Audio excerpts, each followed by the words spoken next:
வணக்கம் Spartans, welcome to great Kirikalan magic show. நம்ம கடைசியாக Last of Us final part முடிச்சக்கப்புறம் பார்த்தீங்கன்னா கொஞ்ச நாள் வீடியோ போட முடியல தொடர்ந்து. ஏன்னு பார்த்தீங்கன்னா எனக்கு ஒரு 1.5 வாரமாக உடம்பு சரியில்லை, ரொம்ப முடியாமல் கிடந்தேன், மாத்திரையும் கையுமா தான் கிடந்தேன். இப்போ பார்த்தீங்கன்னா நல்லா ரெக்கவர் ஆகிட்டேன். ஸோ நம்ம இந்த மாதத்துலேருந்து பார்த்தீங்கன்னா புது கேம் ஆரம்பிக்க போகிறோம். புது கேம் என்னன்னு கேட்டிங்கன்னா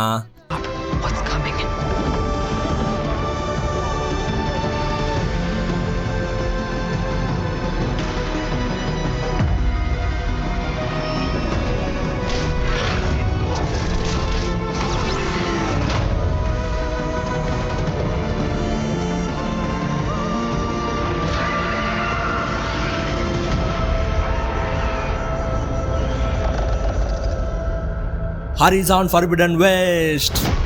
Awesome.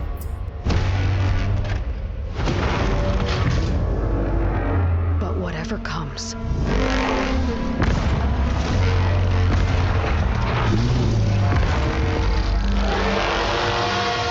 I will be ready.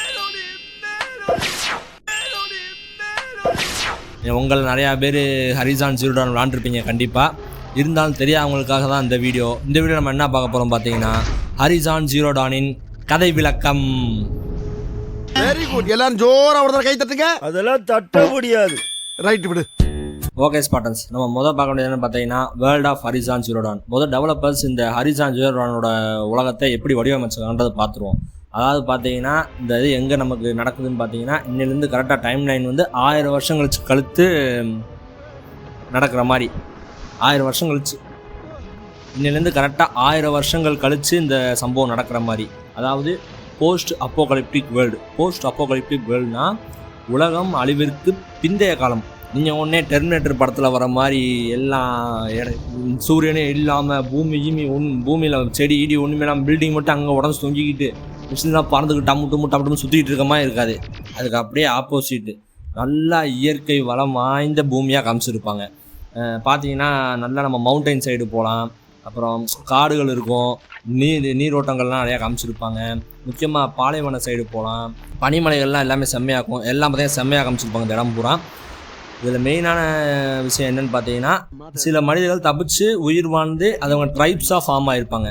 பார்த்தீங்கன்னா இந்த கேமில் ஜீரோ டான் கேமில் பார்த்தீங்கன்னா மெயினாக 4 ட்ரைப்ஸ் தான் மெயினானவங்க. நோரா, அவங்க பார்த்தீங்கன்னா காடு சார்ந்து வாழ்ந்தவங்க, மலைகளை சாமியாக கும்பிட்றவங்க. ரெண்டாவது பார்த்தீங்கன்னா கார்ஜா, அவங்க பாலைவனத்தில் வாழ்கிறவங்க, சூரியனை கடவுளாக நினச்சி கும்பிட்றவங்க. ஒன்று சன்காடுக்கு போகக்கூடாது நிற்கான்னு, அது வேற நிற்கா, இது வேற நிற்கா. ஜோக் இல்லையா. அடுத்து ஆசிரம் பார்த்தீங்கன்னா ட்ரைப் ஆஃப் ஃபோர்ஜ். அதாவது எப்படி சொல்ல, ஃபுல் அண்ட் ஃபுல் அவங்களோட வேலையே பார்த்தீங்கன்னா ஆயுதங்கள் தயாரிக்கிறது, ஏதாவது பொருள் தயாரிக்கிறது. காட் ஆஃப் வாரில் வர ப்ரூக்கன் சென்ட்ரி மாதிரி. கடைசியாக வர 4வது யாருன்னு பார்த்தீங்கன்னா பனுக், பனிமலைகளில் வாழ்கிறவங்க. பட் பனுக் பார்த்தீங்கன்னா கிட்டத்தட்ட ஒரு எக்ஸ்ட்ரா கேம் கண்டென்ட் மாதிரி தான். நமக்கு தேவை மெயினான ஆளுங்க 3 பேர் தான், நோரா, கார்ஜா, ஆசிரம். ஓகே, இதுக்கப்புறம் என்ன மெயினானது பார்த்தீங்கன்னா ட்ரைப்ஸ்லாம் பார்த்தீங்கன்னா நார்மலாக வாழ்ந்துக்கிட்டு தான் இருப்பாங்க, பீஸ்ஃபுல்லாக தான் இருப்பாங்க, அவங்களுக்குள்ளே எதுவும் மலுக்கிடாமல் செய்யாமல். பிரச்சனை எங்கே ஆரம்பிக்குதுன்னா அந்த இடத்துல பார்த்தீங்கன்னா அட்வான்ஸானது உலகம் அழிஞ்சக்கப்புறம் நடக்குன்னு சொன்னேன்ல, அங்கே நம்ம மட்டும் இல்லை, எக்ஸ்ட்ராவாக ரோபோட்ஸ்கள் அங்கிட்டு இங்கிட்டு போக வர இருக்கும், நிறையா இயந்திரங்கள். அந்த ரோபோட்ஸ் பார்த்தீங்கன்னா அதுங்களும் பீஸ்ஃபுல்லாக இருந்திருக்குங்க. திடீர்னு கொஞ்ச நாள் கழிச்சு பார்த்தீங்கன்னா மனிதர்கள் அட்டாக் பண்ண ஆரம்பிச்சிருக்கோம். அந்த இடத்துல இருந்து தான் நம்ம கேமே ஹரிசான் ஜீரோ டான் கதை கேமே ஆரம்பிக்குது. ஓகே, அடுத்து 2வது பார்த்தீங்கன்னா அலாய், நம்மால் கதையோட ஹீரோயின். நம்மால் பார்த்தீங்கன்னா நோரா ட்ரைபை சேர்ந்தவ, அதாவது காடு மற்றும் காடு சார்ந்து வாழ்ந்தவங்க, அதுபோக மலைகளை கடவுளாக கும்பிட்றவங்க. இதில் பார்த்தீங்கன்னா அலாய் பிறக்கும் போதே கை குழந்தையாக்கும் போதே அவுட்காஸ்ட் ஆகிட்டா. அவுட்காஸ்ட்னா ஊரோட ஒதுக்கி வச்சிட்டாயின்னு அர்த்தம். சின்ன வயசுலேருந்தே ஊரோட ஒதுக்கி வச்சுருக்காங்க. அதுபோக நம்மள மாதிரி ராஷ்ட்ருன்னு இன்னொருத்தட்டு பாப்பில், அவருக்கு அப்பா அம்மா எது இருக்கா என்ன எதுவும் தெரில அலாய்க்கு. இந்த ராஷ்ட்ருன்றவர்கிட்ட அவர் தான் நம்மளை அவரும் ஒரு அவுட்காஸ்ட்டு, அவர் தான் நம்மளை வளர்க்குறாரு. என்ன காரணம் எதுவும் தெரில. அலாய் சின்ன பிள்ளைக்கான தெரில. அவன் எப்பயும் போல் ஒரு ரவுண்ட் அடிக்க செய்யும்போது என்ன ஆகுது, ஒரு குகைக்குள்ளே தெரியாமல் விழுந்துடுறா. குகைக்குள்ளே விழுந்தா கிட்டத்தட்ட பார்த்தா குகை இல்லை, அது வேறு ஏதோ அந்த ஆதி காலத்து ஆளுங்க அழிஞ்சு போன ஆளுங்கன்னு சொன்னேன்ல, அவங்களோட பேஸு. அந்த பேஸுக்குள்ளே போய் விழுந்துடுறா. உள்ளே ஃபுல்லாக மிஷின்ஸும் அது எதுமாக்கா என்னன்னே தெரில. சுற்றி பார்த்துட்டு எப்படி வெளியே போகலாம் பார்க்கும்போது பார்த்தா அங்கே ஒரு எலும்பு கூட கிடக்கு. அந்த எலும்பு கூட பார்த்தீங்கன்னா ஒரு ஏர் பீஸ் இருக்குது, ப்ளூடூத் மாதிரி. அதை எடுத்து அலாய் மாத்திரா ஃபுல் அண்ட் ஃபுல் பார்த்தீங்கன்னா ஹாலோகிராஃபிக் வேர்ல்டு மாதிரி தெரியுது அவளுக்கு. அவளால் அந்த அதாவது அந்த இறந்து போன ஆளுங்க கையில் ஏன்ஷியன்ட் அவங்க வந்து என்ன சொல்லுவாங்கன்னா ஓல்டு ஒன்ஸ் சொல்லுவாங்க. அதாவது 1000 வருஷத்துக்கு முன்னாடி இந்த மிஷின்ஸ்லாம் உருவாக்கி இறந்து போனீங்க. ஓல்டு ஒன்ஸ் என்ன நான் பார்க்க முடிஞ்சோ அதை பூரா பார்க்க முடிஞ்சோ அவள் ஃபுல்லாக ஃபியூச்சரிஸ்டிக் ஆளாக மாறிட்டா அவள் டக்குன்னு. அதை பார்த்துட்டு வெளியே வந்துடுறான். வெளியே வந்ததுக்கப்புறம் அதை யூஸ் பண்ணி ஒரு பொடியனை வேற காப்பாற்றுவான். ஒருத்தன் வந்து ரோபோட்ஸ்க்கு சிக்கிக்குவேன், வித்தை காமிச்சிக்கிட்டு இருப்பேன். அவன் சிக்கின உடனே அவனை காப்பாற்றணும்னு போனால் ரோஸ் என்ன சொல்லுவாப்பில், நம்ம அவுட் கேஸ்ட்டு, நம்ம அவன்கிட்ட பேசுகிறதே தப்பு, அவனை காப்பாற்றவும் கூடாது, நம்ம அவன்கிட்ட பேசவும் கூடாது, அதனால் போவேணா, நம்ம வேலையை பார்த்துட்டு போவோம் அப்படின்னு நம்ம ரோஸ் சொல்லுவாப்பில். ராஷ் சொல்லுவாப்பில். ஆனால் அலாய் நான் இல்லைனாலும் அவனை காப்பாற்ற முடியும் அப்படின்னு சொல்லிட்டு டக்குன்னு அந்த ஃபோக்கஸ் யூஸ் பண்ணுவாள். ஃபோக்கஸ் என்ன பண்ணணும்னா அந்த ப்ளூடூத் பேர் வந்து ஃபோக்கஸ்ன்னுவாங்க. அந்த ஃபோக்கஸ் என்ன பண்ணும் பார்த்தீங்கன்னா அந்த ஓல்டு ஒன்ஸ் பார்க்கறத மட்டும் காமிக்காமல் அந்த மிஷின்ஸை ஃபுல் ஸ்கேன் பண்ணி அதோட வீக்னஸ் காமிக்கும். அதுபோல் அதுங்க பார்த்த பூரா காமிக்கும் அதுங்க எங்கெங்கே போகுது. ஏன்னா அது ஒரு ப்ரோக்ராம் பண்ணப்பட்ட ஒரு மிஷின் தானே என்னதான் இருந்தாலும். உடனே அதை பார்த்துட்டு அவன் என்ன பண்ணிடுவா, கரெக்டாக அந்த மிஷினில் படாமல் போய் அவனை காப்பாற்றி தூக்கிட்டு வந்து போட்டுருவா.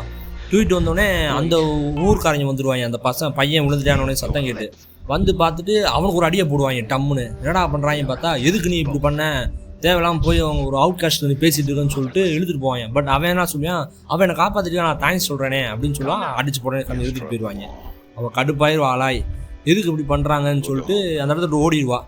ஓடினோடனே ஆனால் ராஸ்ட்டுக்கு பார்த்தீங்கன்னா நம்ம இது பிடிக்கவே அலாய் வந்து எப்படி அந்த ஃபோக்கஸ் யூஸ் பண்ணுறதே பிடிக்காது. அவள் விளாண்டுக்கிட்டே செஞ்சுட்டே இருக்கான்னு. அவள் அந்த ஒரு தடவை அந்த பையனை காப்பாற்றிருப்பாள். காப்பாற்றதுக்கப்புறம் தான் அந்த ஃபோக்கஸில் ஏதோ ஒரு விஷயம் இருக்குது, பரவாயில்ல யூஸ் பண்ண கற்றுக்கிட்டான்னு சொல்லிட்டு நம்மளால் விட்டுருவாப்பில். அப்புறம் ஒரு நாள் சும்மா இல்லாமல் நம்மளால் போய் கிராமத்துக்குள்ள பசங்களை விளையாட போனால் அங்கே இருக்க இவனும் கிட்டக்க வர மாட்டேன். அங்கே இருக்க புள்ளி ஒருத்தையும் நம்ம அக்கா மண்டையில் கோடு போட்டுருவான். கடுப்பாயிரும் நம்ம அக்கா. கடுப்பாகி திருப்பி கல்லெடுத்துடலாம் பார்த்தா அப்போ நமக்கு இந்த கேமில் வந்து ஒரே ஒரு மெக்கானிசம் கொடுத்துருப்பாங்க. என்னென்னா 3 சாய்ஸ் கொடுத்துருப்பாங்க. ஒன்று புத்திசாலித்தனமாக பேசலாம், இல்லை நம்ம நல்ல லவ்வோட ஹார்ட் மனசை வந்து பேசலாம், 3வது நம்ம ஃபிஸ்ட்டு தான். ஆனால் இந்த 3ல் நம்ம எதுனாலும் சூஸ் பண்ணலாம். இந்த 3ல் வேறு ஏதாவது நம்ம மாற்றி சூஸ் பண்ணுறதுனாலையோ செய்கிறனாலையோ கேம் ஒன்றும் ஃபுல் ஸ்டோரி மாற போகிறதில்ல. அது சும்மா அப்போதைக்கு அலாயோட இதை காமிக்கிற மாதிரி தானே தவிர, கோபத்தையோ இல்லை அவரோட மனசையோ காட்டுற மாதிரி தானே தவிர, அறிவாளித்தனத்தையோ காட்டுற மாதிரி தானே தவிர, அது கேமோட எண்டிங்கை பாதிக்காது. அப்போ அந்த இடத்துல நம்ம என்ன பண்ணலாம் என்னன்னாலும் பண்ணலாம். நான் அப்புறம் பார்த்துட்டு சரி நம்ம அக்கா நல்ல பிள்ளையை வளர்க்கணும்னு சொல்லிட்டு புத்திசாலித்தனமாக கல்லை போட்டு போடா சின்ன பையனை விட்டுட்டேன். ஆனால் நம்ம கடுப்பாகி அழுது ஓடி வந்து ராஸ்ட் மேலே ஒரு முட்டிடுவா. ராஸ்ட்டு நான் உன்னை என்ன சொன்னேன், ஊருக்குள்ளே போகக்கூடாது சொன்னேன், எதுக்கு போனேன்னு கேட்குறப்ப அப்போ ராஸ்ட்டை பதிலுக்கு கேள்வி கேட்க ஆரம்பிச்சிடுவான். எதுக்கு என்ன அவுட் கேஸ்ட்டாக வச்சுருக்காங்க. அதே மாதிரி நம்மளால் வந்து மதரில் சொல்லுவாங்க, எதுக்கு என்ன அம்மா இல்லாதவன்னு சொல்கிறாங்க, நான் என்ன பண்ணேன், நான் என்ன தப்பு பண்ணேன், நீங்கள் என்ன தப்பு பண்ணீங்க அதை சொல்லுங்கன்னு ராஸ்ட்டை கேட்டுருவா. ராஸ்ட் அமைதியாகிடுவான். இல்லை நான் என்ன பண்ணேன்னா சொல்லுங்கள், நான் எதுக்கு போந்து வந்து அவுட் காஸ்ட் ஆகணும், நான் தான் எந்த தப்பும் பண்ணலையே, எங்கள் அம்மா யார் எங்கள் அப்பா யார், எனக்கு என்ன எதுன்னு தெரியணும், எதுக்கு என்னை பார்த்தா எல்லாம் பயப்படுறாங்க, ஏன் நான் மதர்லெஸ், ஏதாவது சொல்லுங்க கத்த ஆரம்பிச்சிருவா. உடனே ராஸ்ட்டு ரைட்டு இவன் நீ விடமாட்டா, நம்மளை ரொம்ப இது பண்ண ஆரம்பிச்சிட்டா, இதுக்கான பதில் எனக்கும் தெரியாது, நீ கை குழந்தையாகும் போது என் கையில் கொடுத்து உன்னை வளர்க்க சொன்னாங்க, எனக்கு அவ்வளோதான் தெரியும், வேறு எதுவும் தெரியாது அப்படின்ட்டுருவாரு. அப்போ இதெல்லாம் நான் கற்றுக்கிறது எப்படி கற்றுக்கிறது அப்படின்னு கேட்பா. இதில் வந்து ஒரு முக்கியமான விஷயம் என்னென்னு பார்த்தீங்கன்னா, அந்த நோரா ட்ரைப் வாழ்கிறாங்களே அதில் பார்த்தீங்கன்னா மெயினான ஆளுங்க 4 பேர் மேட்ரியாட்ஸ்ன்னு வாங்க. அவங்க தான் பார்த்தீங்கன்னா 4 கிழவிங்க, பஞ்சாயத்து தலைவர் மாதிரி மேட்ரியாட்ஸ் கிழவிங்க. அங்கே 4 பேர் மெயினான ஆளுங்க. அவங்க தான் தெரியும், அவங்க தான் அப்படி சொன்னாங்க. நீ வேணால் அவங்கள்ட்ட கேள்வி கேட்கலாம், அது ஒரு வாய்ப்பு இருக்குது. என்னன்னு பார்த்தீங்கன்னா ஒரு செலிப்ரேஷன் நடக்கும், ட்ரெடிஷ்னல் ட்ரையல்ஸ் போவோம், அது பேர் என்ன சொல்லுவாங்கன்னா ப்ரூவிங். இது நோராவோட ட்ரெடிஷன், வருஷம் நடக்கும். நீ அதில் கலந்துக்கிட்டு ஜெயிச்சேன்னா உன்னை வந்து ஊருக்குள்ளே நோரா ட்ரைபில் ஒருத்தவங்களை ஏற்றுக்கிறது மட்டும் இல்லாமல் நீ அந்த மேட்ரியாட்ஸ் அந்த அவங்ககிட்ட வந்து நீ கேட்குற கேள்விப்பெல்லாம் பதில் சொல்லுவாங்க. நீ அவங்கள்ட்ட உனக்கு தேவையான கேள்வியை கேட்டு பதில் அவங்ககிட்ட வந்து நீ வாங்கிக்கலாம்னு சொன்ன உடனே நம்ம ஆள் உடனே ஓகே அப்போ நான் அதில் ப்ரூவிங்கில் சேர்த்துக்கிறேன் அப்படின்ட்டுவா. உடனே நம்ம ராஷ் சொல்லுவாப்புல, நீ நினைக்கிற மாதிரி சாதாரணமாக ப்ரூவிங்கில் சேர்ந்துட முடியாது, அதுக்கு ஃபுல்லாக இது ஹார்டான பயிற்சிலாம் பண்ணி செஞ்சு நீ அதுக்கு ரொம்ப தயாரானா மட்டும் தான் உள்ளே போகிறது யூஸ் இருக்குது அப்படின்னோடனே நான் அப்போ பயிற்சிக்கு தயாராகிறேன் அப்படின்னோடனே ராஷ்ட்டு சரி நான் அவனை சொல்லித்தரேன் அப்படின்னு சொல்லிட்டு ஒத்துக்கிட்டு அவளை கூப்பிட்டு போயிடுவாப்புல அந்த இடத்த விட்டு. ஓகே ஸ்பாட்டன்ஸ், அடுத்த பாட்டு பார்த்தீங்கன்னா ப்ரூவிங். இதில் வந்து பார்த்தீங்கன்னா நம்ம அலாய்க்கு வந்து ராஸ்ட்டு ட்ரைனிங் கொடுக்க ஆரம்பிக்கிறாரு. 6 வயசில் ட்ரைனிங் கற்றுக்க ஆரம்பித்த அலாய் பார்த்தீங்கன்னா கிட்டத்தட்ட ஒரு 12 வருஷம் கழிச்சு 18 வயசில் தன்னோட ட்ரைனிங்கை ஃபுல்லாக முடிக்கிறாங்க. அதாவது தமிழ் படத்தில் வர சிவா மாதிரி ஒரே பாட்டில் எப்படி தம்மால் வளருவாவில் அந்த மாதிரி ஒரே ட்ரைனிங்கில் 6 வயசில் நம்ம ஆள் 18 வயசு ஆயிடுறான்.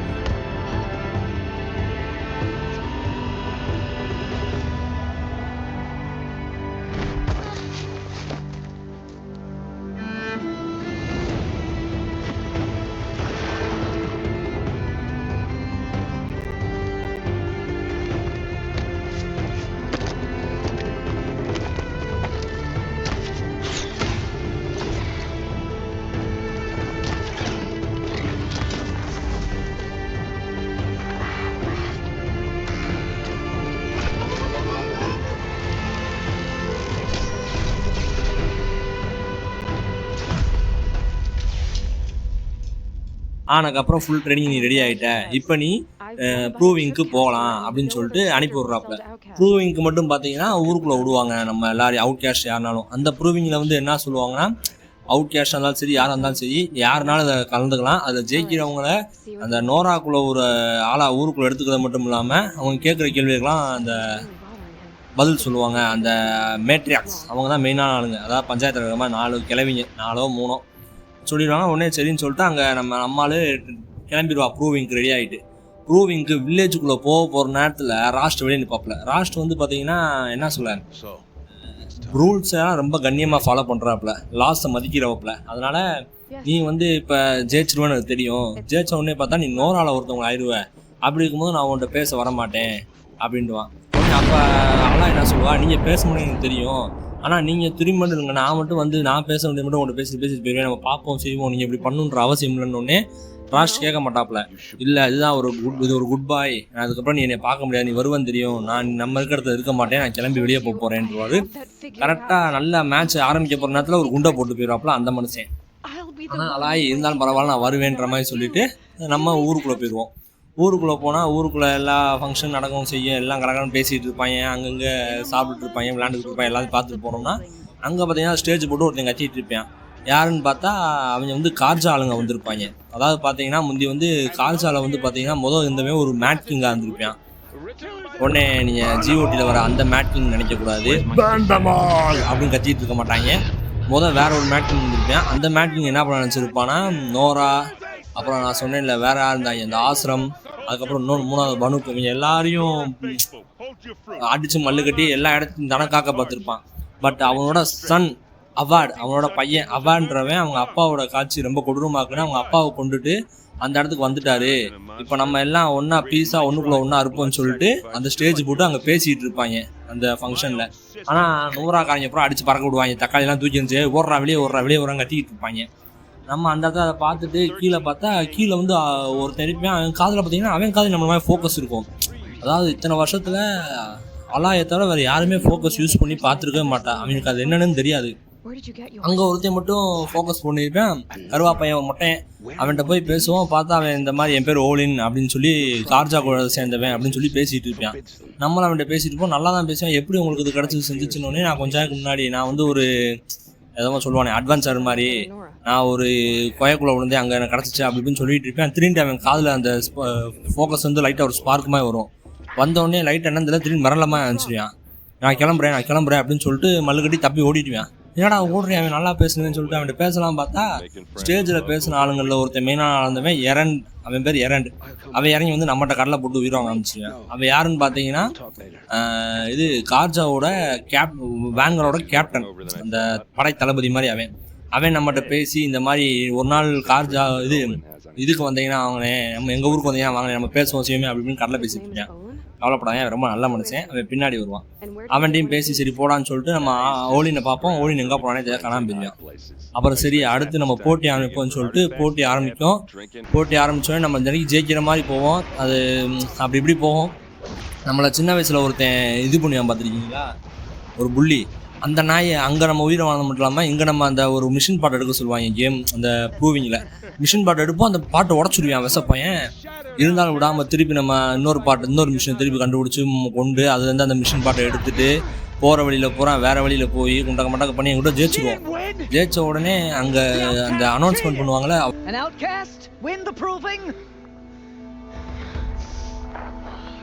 Never.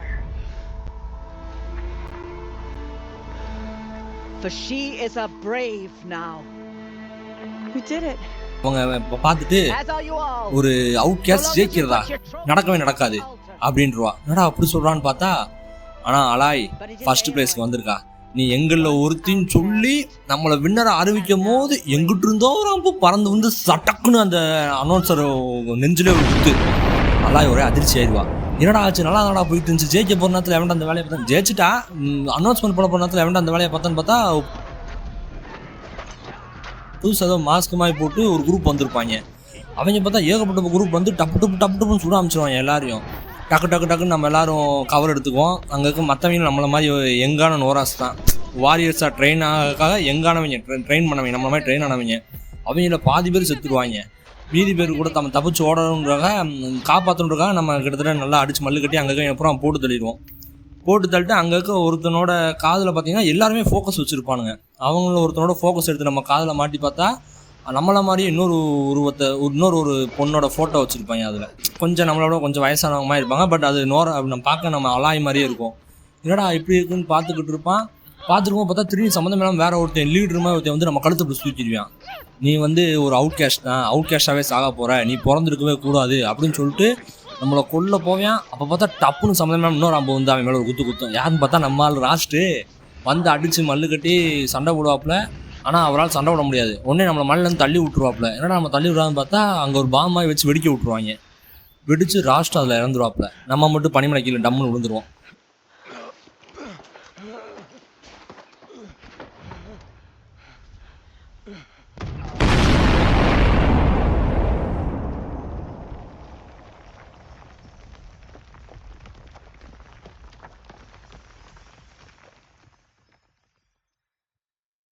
அடுத்து கண்ணை திறந்து பார்த்தோம்னா நம்ம வந்து அந்த மேட்ரியாக்ஸ் சொன்னேன்ல, ஊர் தலைவர்கள் கிளவிங்க மெயினான பையனு, அவங்க வந்து சாமியாக கும்பிட்ற அந்த மலைக்குள்ளே நம்மளை ஊருக்குள்ளே விட மாட்டாங்க அவுட் கேஸ்ட்னால.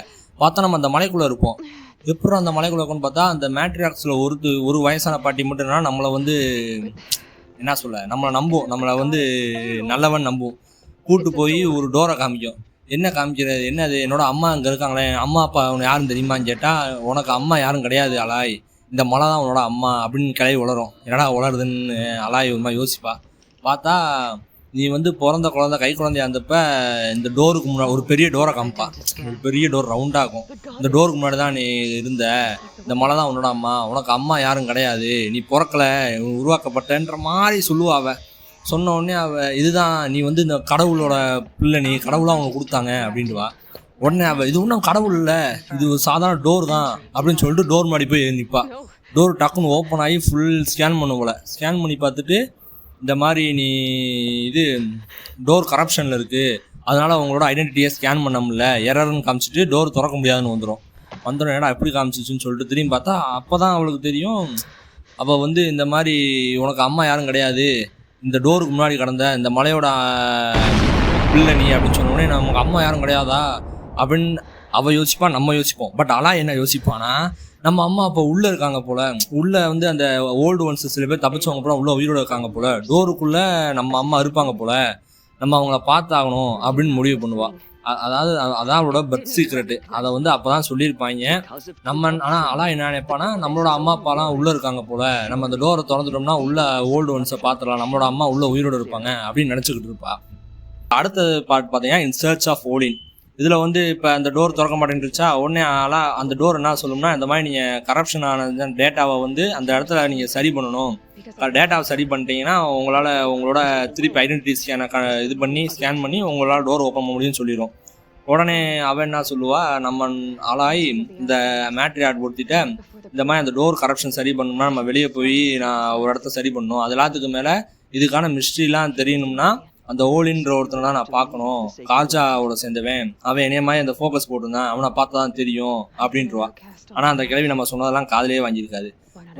ஆள் மதர், அதாவது கடவுள் உன்ட்ட பேசியிருக்காங்க, கடவுள் உன ஒரு மிஷினுக்காக தான் அனுப்பியிருக்காங்கன்னு சொல்லிட்டு இன்னும் மொத்தம் 3 மேட்ரியாட்ஸ் இருப்பாங்க. இன்னும் 2 மேட்ரியாட்டை கூப்பிட்டு ஊரப்புறம் கூப்பிட்டு இந்த மாதிரி அலாய் ஒரு புனிதமான ஆள், நீ நினைக்கிற மாதிரி மெட்டல் டெவிலுக்கு பிறக்கலை, மெட்டல் டெவில்னால் நம்மளை வில்லனோட பொண்ணு நினச்சிருப்பாங்க, மெட்டல் டெவிலுக்கு பிறக்கலை, இந்த மாதிரி கடவுள் அவளை ஒரு மிஷினுக்காக தான் அனுப்பியிருக்காங்க நம்மகிட்ட, நம்ம அவளை சீக்கிரம் ப்ரொமோட் பண்ணணும் அப்படின்ட்டுவாங்க. சீக்கர்னா என்னன்னா ஊருக்குள்ளே போகலாம் வரலாம், அந்த ஏன்ஷியன்ட் ரூயின்ஸையும் போய் எக்ஸ்ப்ளோர் பண்ணலாம் செய்யலாம். இவங்க தடையே கிடையாது. கிட்டத்தட்ட இவங்க தான் அந்த கிங்குன்ற மாதிரி திட்டலாம். அந்த பதவியை கொடுத்து நீ போய் இந்த மாதிரி ஆள் மதுரவனுக்கு எதுக்காக அனுப்புனாங்களோ அந்த மிஷினை முடிச்சுட்டு வாழான்னு சொல்லிட்டு அந்த சீக்கன்ற பதவியை கொடுத்து அனுப்பி விட்ருவாங்க. சரின்னு சொல்லிட்டு நம்மளால் அந்த சீக்கன்ற பதவியை கொண்டுட்டு வெளியே போவான். வெளியே போய் கரெக்டாக எல்லையை தாண்ட போகிற நேரத்தில் அங்கே இருக்க காட்டை சொல்லுவாள், இந்த மாதிரி எனக்கு சீக்கன்ற பதவி கொடுத்துட்டாங்க, என்னை வெளியே விடு, நான் போகிறேன்னு சொல்லுவாள். கிளம்ப போகிற நேரத்தில் தப்புன்னு ஒரு மிஷின் என்ட்ரன்ஸ் கொடுக்கும். பார்க்க எப்படின்னு பார்த்தீங்கன்னா அது பேர் கரப்டர் சொல்லுவாங்க. பார்த்தா தேல் மாதிரி இருக்கும். டக்குன்னு வந்துடும். சரி ஒரு மிஷின் தானே இருக்குது, நம்ம சண்டை போடுவோம் பார்த்தா அந்த மிஷின் பக்கத்தில் அந்த ஸ்ட்ரைடன்ட் வாங்க, ஸ்ட்ரைடனா குதிரை மாதிரி ஒரு மிஷின் இருக்கும். அந்த மிஷினு ஒரு 5-6 மிஷின் இருக்கும். அது எல்லாத்தையும் ஓவர் ரைட் பண்ணிடுவோம். ஓவர் ரைட்னா என்ன சொல்ல, அது கண்ட்ரோல் எடுத்துக்கணும் அந்த கரப்டர். இதுக்கு முன்னாடி எந்த மிஷினும் அப்படி பண்ணது கிடையாது. மிஷின்ஸ் பக்கத்தில் நம்ம போனால் மட்டும் தான் அந்த மிஷின் நம்ம கூட சண்டை விடும். ஆனால் அந்த கரப்டர் அதை கண்ட்ரோல் எடுத்து அதையும் கமாண்ட் கொடுக்கும். அதை இந்த மாதிரி டோரை உடைஞ்சிடான்னு சொல்லி டோரை உடச்சி உள்ளே வந்து நம்ம சண்டை விட ஆரம்பிச்சிடுவாங்க. ஏன்னா அது இந்த வேலை பார்க்கன்னு சொல்லிட்டு நம்ம அங்கே இருக்க மிஷின்ஸ் கூட சண்டை போட்டு அந்த கரப்டரை போட்டு படுக்க போட்டுருவோம். அந்த தேல் மாதிரி இருக்க மிஷினை படுக்க போட்டதுக்கப்புறம் இது இது வந்து மற்ற மிஷினை கண்ட்ரோல் பண்ணிச்சு, அது எப்படி கண்ட்ரோல் பண்ணி தெரியுன்னு சொல்லிட்டு உள்ளே நோண்டி பார்த்து உள்ளே அதோட ஓவர் ரைடர்னு ஒன்று வச்சுருக்கோம். அதை எடுத்துருவோம். அது மூலியமாக தான் மற்ற மிஷின்ஸ் அது ஓவர் ரைட் பண்ணி கண்ட்ரோல் பண்ணியிருக்கோம்.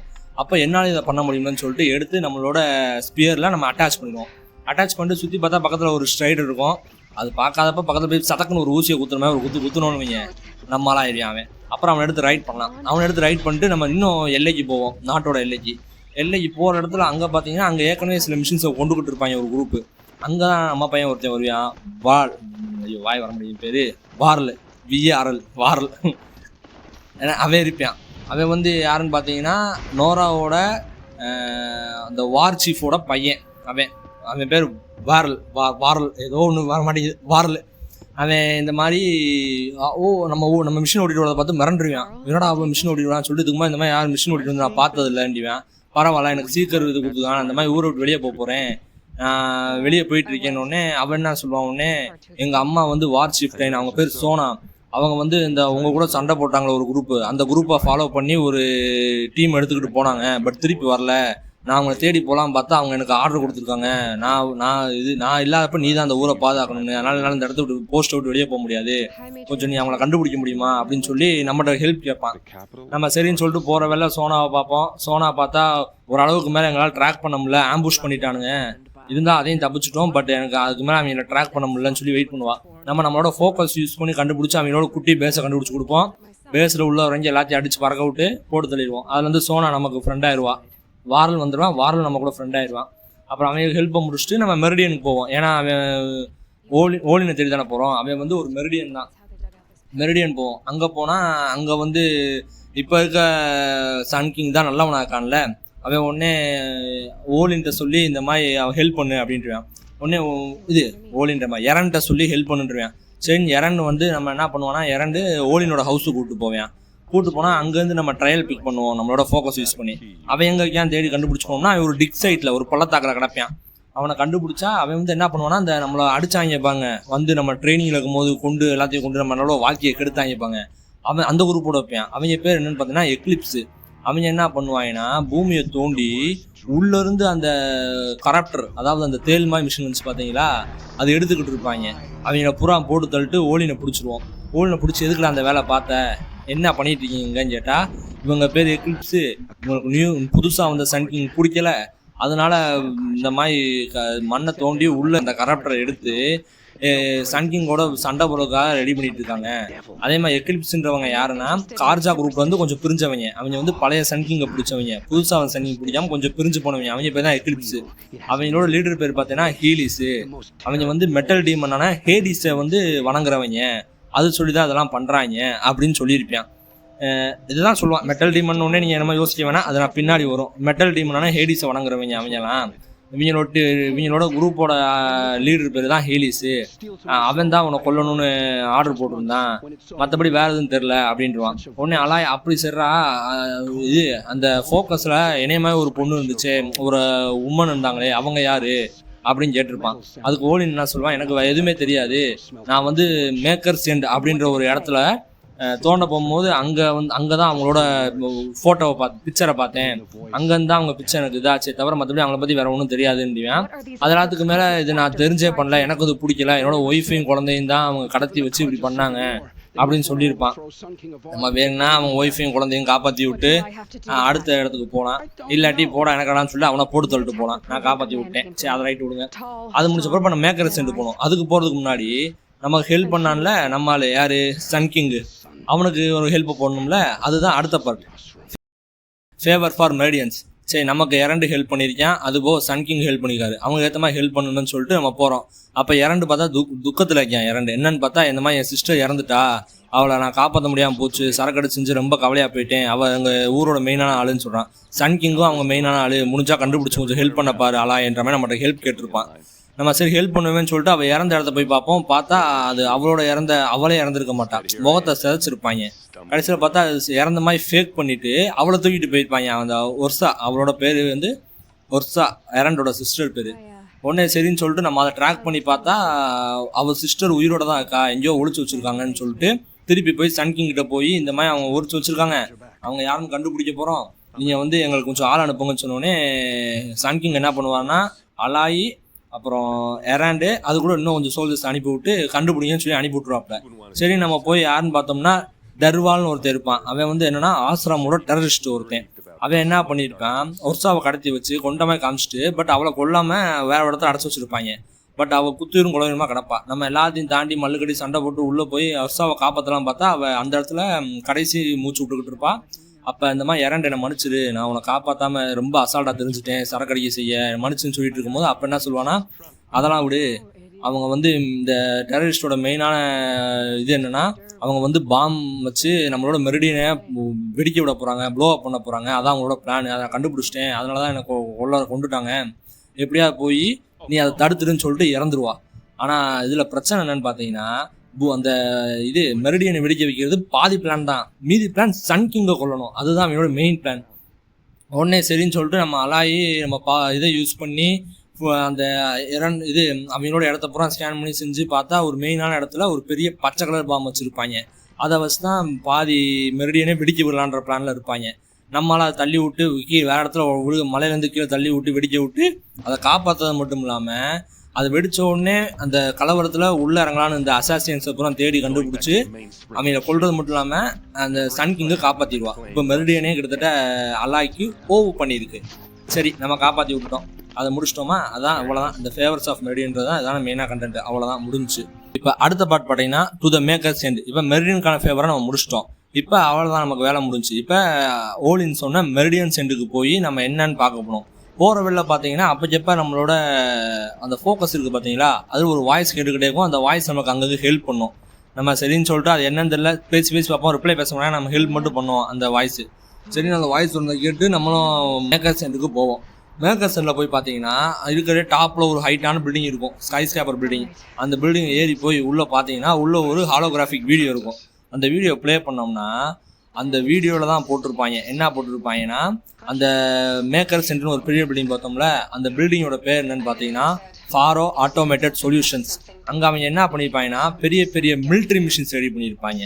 அது ரெடி பண்ணி உதவி அந்த சயின்டிஸ்ட் யாருன்னு பார்த்தீங்கன்னா டாக்டர் டெட் ஃபாரோ. அவங்க என்ன பண்ணியிருப்பாங்கன்னா ஒரு ஏஐ மாதிரி ரெடி பண்ணி இந்த மாதிரி மிலிட்ரி மிஷின்ஸ் ரெடி பண்ணி அது வந்து உலகத்தில் அந்த மிலிட்ரி ஆளுங்களுக்கு நம்ம ஆளுங்களுக்கு பதிலாக இது பண்ணுற மாதிரி, அதை ரீப்ளேஸ் பண்ணுற மாதிரி, உலகத்தை பீஸை உருவாக்க ரெடி பண்ணுன்ற மாதிரி அந்த டெட் ஃபாரோ அவன் தான் மெயினான கம்பெனி, மெயினானவன். ஏன்னா அவன் பேரில் தானே கம்பெனி இருக்குது, Faro Automated Solutions. Ted Faro அவன் உருவாக்கியிருப்பான். அவன் வந்து அது ஏஐ யூஸ் பண்ணி அது தன்னைத்தானே மல்டிப்ளை பண்ணிக்கிற மாதிரி ரெடி பண்ணியிருப்பான். பட் மெயினான பிரச்சனை என்னன்னு கேட்டிங்கன்னா அது உயிர் வாழ்றதுக்கு உண்மையான ஒரு லிவிங் மேட்டர் வேணும், அதாவது உயிருள்ள பொருட்கள் அணுக்கள் வேணுன்ற மாதிரி சொல்லுவாங்க. அது தன்னைத்தானே உயிரோட வச்சுக்கிறதுக்கு. அப்போ அது என்ன ஆயிரும்னா அது உயிரோட வேணும்னா அதுக்கு மரம் செடி கூடி உயிருள்ளதுனா மனுஷங்களும் சேரும்ல, மனுஷங்க மிருகங்க எதெல்லாம் சாப்பிட்டு உயிர் வாழ்றது மட்டும் இல்லாமல் தன்னைத்தானே அதுங்களால ரீப்ரொடியூஸ் பண்ணிக்க முடியும், அடுத்தடுத்த மிஷினை உருவாக்க முடியும். அந்த மாதிரி தரம் கொடுத்துருப்பான். அதில் என்ன பிரச்சனை வருதுன்னா அதுவே ஒரு பிரச்சனை. ஏற்கனவே அது ஒரு லிவிங் மேட்டர் வேணும் உயிர் வாழ்றதுக்குன்றது சொல்கிறதே ஒரு பெரிய பிரச்சனை. இது இன்னொரு பிரச்சனைனா அது மால் ஃபங்க்ஷன் ஆயிடும். மால் ஃபங்க்ஷனாக என்ன ஆயிடுதுன்னா கண்ணில் பறத பூரா சாப்பிட்றது மட்டும் இல்லாமல் உலகத்தையே அழிக்கிறதுக்கு கிளம்பிடும். அப்போ 1000 வருஷங்கள் முன்னாடி இதுதான் நடந்திருக்குன்றத அலாய் அங்கே இருக்க அந்த ஹாலோகிராஃபிக் வீடியோ மூலிமா தெரிஞ்சுக்குவா.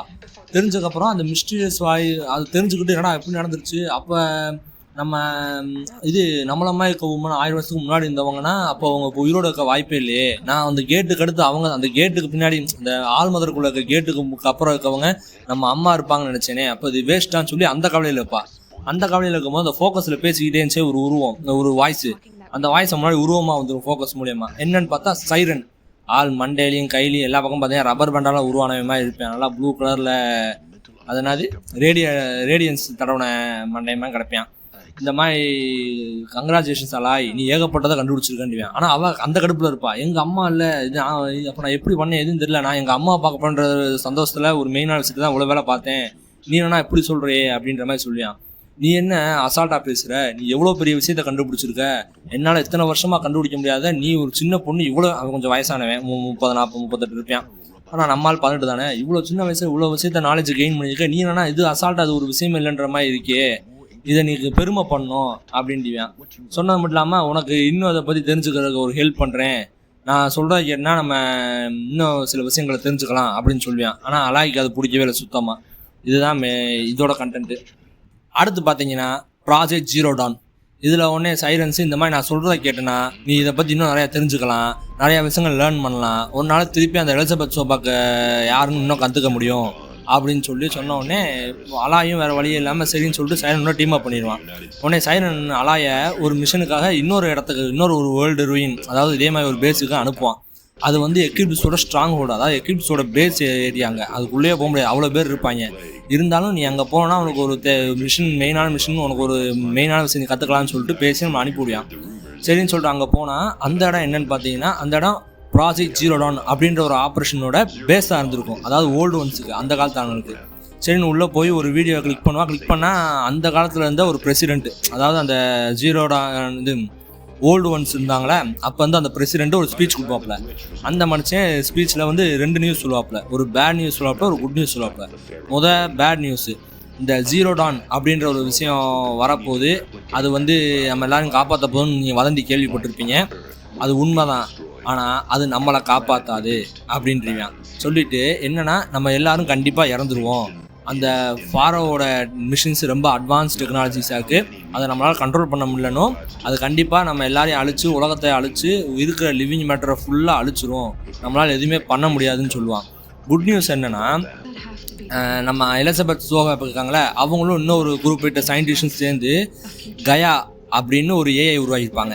நீங்கள் நினைக்கிற கயா இல்லை, இது ஏஐ கயா அப்படின்னு உருவாக்கியிருப்பாங்க. அப்புறம் எலிசபெத் சோபாக்கு அதை டேக் ஓவர் பண்ணி அந்த கயானா என்னன்னு எக்ஸ்பிளைன் பண்ணுவாங்க. கயான்றது என்னென்னா ஒரு ஆர்டிஃபிஷியல் இன்டெலிஜென்ஸு, அது வந்து பூமியில் இருக்க எல்லாரும் அழிஞ்சக்கப்புறம் இயற்கை எல்லாம் அழிஞ்சு போனதுக்கப்புறம் அந்த கயா உலகத்தை டேக் ஓவர் பண்ணி திருப்பி உயிரினங்களை வர வச்சு இயற்கை வளங்களை வளர வச்சு காப்பாற்றுற மாதிரி, பூமியை அழிவுலேருந்து காப்பாற்றுற மாதிரி ரெடி பண்ணியிருப்பாங்க. ஆனால் முன்னாடி இருக்க மக்களை காப்பாற்ற முடியாது, ஏன்னா டெக்ஃபேரோ ரொம்ப பவராக இருக்குது, அந்த மிஷின்ஸை மால் ஃபங்க்ஷன் ஆகி அதை கொல்ல முடியாதுன்னு சொல்லியிருப்பாங்க. கயான்றது எப்படின்னு பார்த்தீங்கன்னா ஒரு 9 சப்ஸ்டிஷன்ஸ் இருக்கும் அதுக்குள்ளே. அதில் ஒன்று தான் அப்போலோ தான் நமக்கு இந்த மாதிரி நம்ம இறந்தக்கப்புறம் புதுசாக வர மனுஷங்களுக்கு இல்லை கொயக்குள்ளே அந்த அடுத்து அந்த தப்பிச்சு வாழ்கிறாங்களே அவங்களுக்கு ஹிஸ்ட்ரி கல்ச்சர் நம்மளோட நாலேஜ் இதெல்லாம் அவங்களுக்கு அனுப்பணும் அப்படின்னு சொல்லி அனுப்புக்காக தான் அந்த அப்போலோ ரெடி பண்ணியிருப்பாங்க. அந்த அப்போலோவோட சேர்ந்து தான் நம்ம காதில் இருக்க அந்த ஃபோக்கஸ் பார்த்தீங்கன்னா இப்போ அலாய்க்கு எல்லாமே தெரியுது பார்த்தீங்களா, மிஷின்ஸ் ஒரு ப்ரோக்ராம் லாங்குவேஜஸ் தான் உருவாது செய்யுது, அதே மாதிரி இது கடவுள் இல்லை, இது ஒரு வெறி ஏஐ தான் செய்யுதான், அதெல்லாம் அலாய்க்கு தெரியுதுல, அந்த மாதிரி அந்த நாலேஜை ஃபுல்லாக எல்லாருக்கும் அனுப்பணும்னு சொல்லி ரெடி பண்ண அந்த கயால இருக்க ஒரு சப்சிஸ்டம் தான் அப்போலோ. ஒவ்வொரு சப்சிஸ்டம்ஸும் ஒவ்வொரு வளங்களை அதிகரிக்கிறாங்க, அதில் ஒன்று தான் அப்போலோ நாலேஜ் வளர்க்குறதுக்கு. அந்த 9 பேரில் ஒட்டுனா ஹேடிஸ் இன்னொரு ஆள், அவன் என்னன்னா ஒரு ஃபெயில் சேஃப் சாஃப்ட்வேர். அவன் எதுக்குன்னா கயா ஒரு வேளை ஏதாவது வேலையை காமிச்சிருச்சு, ஏதாவது மால் ஃபங்க்ஷன் ஆகிடுச்சு, ஏதாவது ஓட்ட விழுந்துருச்சு, ஏதோ வேலையை பார்க்க போகுதுன்னா கயாவை கொள்றதுக்கானவன், அதாவது மொத்தமாக டோட்டல் ஷட் டவுன் பண்ணுறவன், அவன் தான் ஹேடிஸு. கயாவோட மெயினான இது அப்படின்னு போட்டிருப்பாங்க. அதை கண்டுபிடிச்சதுக்கப்புறம் அங்கே பார்த்தீங்கன்னா அலாய் வந்து எலிசபெத் சோபாக்கோட ஆஃபீஸ் கண்டுபிடிச்சிருப்பா. அதுக்குள்ளே பார்த்தீங்கன்னா அங்கே எலிசபெத் சோபாக்கோட டிஎன்ஏ இது கீ இருக்கும், அந்த கரப்ஷன் டோரை பைபாஸ் பண்ணுறதுக்கான கீ இருக்கும். அதை எடுத்துக்கிட்டு இப்போ ஆல் மதர் டோருக்கு போயிடுவோம். ஆல் மதர் டோரில் வந்து இப்போ அந்த கீ மட்டும் நம்ம யூஸ் பண்ணிட்டோம்னா அடுத்த ஆல் மதர் டோர் அந்த ஆல் மதரில் டோர் வந்து நம்மளை இது பண்ணி ஸ்கேன் பண்ணி உள்ளே அனுப்பிடுவோம்னு சொல்லிட்டு சரின்னு சொல்லிட்டு அந்த பைபாஸ் கீ எடுத்துகிட்டு நம்ம திருப்பி வெளியே வருவோம். வெளியே வந்துட்டு இருக்கும்போது பார்த்தீங்கன்னா எக்லிப்ஸ் கையில் அந்த குரூப்பும் ஹீலிஸ் அந்த அவனோட லீடரும் சேர்ந்தே வந்து நம்மளை ஆம்புஷ் பண்ணி பிடிச்சிருவாங்க. பிடிச்சது மட்டும் இல்லாமல் நம்மளை ஒரு கொலோசியம், அதாவது அந்த ஃபைட்டிங் ஏரியாக்கும்ல லூஃபி கூட சண்டை போடுவானே, நீங்கள் பார்த்தீங்கன்னா எங்கள் டோஃபல்மியோ கூட போகிறதுக்கு ஒரு கொலோசியம், பெரிய கொலோசியம், அந்த இடத்துல சண்டை போட நம்மளை இறக்கி விட்டுருவான். சரி, நம்ம மனுஷங்களோட சண்டை போடுவோம் பார்த்தா மிஷின்ஸோட. அது மட்டும் இல்லாமல் நம்மகிட்ட இருக்க அந்த ஃபோக்கஸு, ஈட்டி, நம்மளோட அம்பு இம்பு எல்லாத்தையும் எடுத்துடுவான். நம்ம போட்டிருக்க ஷீல்டு வந்து எல்லாத்தையும் எடுத்துடுவான். நம்மளை நார்மலாக இறக்கி விட்டு சண்டை போட விட்டுருவான். அங்கே இருக்கவங்க பூரா நம்மளை வெடிக்க வைப்பான். என்னென்னு பார்த்தா நம்ம வந்து ஹீலிஸ் அந்த அவன் சொன்னானே அது என்னது மெட்டல் டீமன். அந்த மெட்டல் டீமன்றது பார்த்தீங்கன்னா கடைசியில் ஒரு ஏஐ தான். அதுவும் ஏஐயோட சப்சிஸ்டம் தான். இவங்க அதை ஏஐன்னு கத்திட்டு இருப்பாங்க. அது எப்படி அவங்க கிடச்சி செஞ்சுச்சுன்ற கண்டென்ட்லாம் நமக்கு இப்போ சொல்லியிருக்க மாட்டாங்க. அதுக்கு வந்து நாங்கள் பிளட் சாக்ரிஃபைஸ் பண்ண போகிறோம்னு சொல்லிட்டு நம்மளை மல்லுக்கிட்ட விட்டுருவேன். நம்ம ஓரளவுக்கு தட்டி புத்தி 2-3 மிஷினை முடிப்போம். பட் அவன் இன்னொரு 4 மிஷின் இறக்குவான். அப்போ பார்த்தா நம்ம ஆள் சைரன் தடன்னு ஓடி வந்து நம்மளை வந்து காப்பாற்றி அவன் ஒரு மிஷின் அவனை நம்மளை பார்த்து எப்படி மிஷின்ஸை ஓவர் ரைட் பண்ணுறது கண்டுபிடிச்சிருப்பான். அவன் இன்னொரு குதிரை தூக்கிட்டு வந்து நம்மளை அங்கே கலவரத்தை உண்டு பண்ணி நம்மளை காப்பாற்றிட்டு கூப்பிட்டு போயான். இங்கே தான் ஒரு மெயினான விஷயம் பார்க்கணும். அவன் நம்மளை காப்பாற்றி தூக்கிட்டு ஓடும் போது ஹீலிஸ் வந்து ட்ரேட்டர், அதாவது துரோகின்னு கத்துவான். அது எதுக்குன்னு நமக்கு தெரியாது. துரோகின்னு மட்டும் கத்திட்டு போயான். நம்மளை அங்கேருந்து ஹீலிஸ் காப்பாற்றி வெளியே தூக்கிட்டு வந்து இறக்கி விட்ருவாப்புல. அடுத்த பார்ட் பார்த்தீங்கன்னா சேவியர் ஆஃப் நோரா. இதில் வந்து நம்ம என்ன பண்ணுறோம், இந்த மாதிரி சைரன் நம்மளை காப்பாற்றி விட்டு சரி நீ அடுத்து பார்த்துக்கலாம், நமக்கு இன்னும் நிறையா வேலை இருக்குது, நம்ம அடுத்து பார்ப்போம்னு சொல்லிட்டு நான் அவங்க கூட ட்ராவல் பண்ண முடியாதுன்னு சொல்லிட்டு ஆயிடுவாப்பில் சைரன். நம்ம ஒன்றே இப்போ இந்த சண்டை நடக்க முன்னாடி இந்த கொலோசியமில் சண்டை நடந்துச்சு பார்த்தீங்களா, அதுக்கு முன்னாடி பார்த்தீங்கன்னா ஒரு பெரிய ஸ்பீச் கொடுத்துருப்பான் அந்த ஹீலிஸ். அப்போ என்ன சொல்லுவான், நீ பிறந்தன்ற ஒரே காரணத்துக்காகவே அந்த நோரா சேக்கர்ட் லேண்ட் வந்து அழிய போகுது, அதை அழிய நான் ஏற்கனவே ஒரு குரூப் அனுப்பிட்டேன், மிஷின்ஸும் சோல்ஜர்ஸும் அங்கே போயிட்டு இருப்பாங்கன்னு சொல்லியிருப்பான். உடனே நம்மளோட குதிரை எடுத்து கடக்கணும் ரொம்ப தூரம் ட்ராவல் பண்ணுவோம். அதை ட்ராவல் பண்ணும்போது நான் கேம் முடிய போது போல நம்ம நைஸாக அப்படியே ஏரியா சுற்றி பார்க்க வைக்கிறாங்கன்னு நினச்சிக்கிட்டு இருந்தேன். வேறு அங்கே போனால் அங்கே மிஷின்ஸ் சண்டையுமாக்கும். நல்ல நம்ம வந்து காடு சார்ந்த பகுதியில் வாழ்கிறோம்ல, அங்கே போனால் வெறும் புகையுமாக்கும், மண்ணுக்கடி சண்டை விட்டுருப்பாங்க. எல்லா மிஷின் சண்டை போட்டு செஞ்சால் மக்கள் பூரா ஆல் மதர் மலைக்குள்ளே போய் ஒளிஞ்சிருப்பாங்க. சோல்ஜர்ஸ் மட்டும் வெளியே சண்டை விட்டுருப்பானுங்க. நம்ம பயங்கரமாக சண்டை போட்டு செஞ்சு அங்கே இருக்க சோல்ஜர்ஸையும் மிஷின்ஸையும் டிஃபீட் பண்ணி நம்ம எல்லாத்தையும் காப்பாற்றிடுவோம். காப்பாற்றணும் சோல்ஜர்ஸ்லாம் ஓ மை காட் அலாய் நம்மளாம் காப்பாற்றிட்டாங்க, ஆசம் அலாய் பெரிய ஆளாய், நம்ம அது தெரியாமல் அவ்வளோ தெரியாமல் அவுட் கேஷ் ஆக்கிட்டோம் மனுச்சுங்க அப்படி இப்படின்ட்டு வாங்க. நம்ம பொங்கடா அவங்களான்னு சொல்லிட்டு உள்ளே போவோம். உள்ளே போனோடனே அப்பாவுக்கு அந்த மேட்ரியாக்கு இப்போ உன்னால் உள்ளே போக முடியுமா அலாய் அப்படின்னு கேட்பா.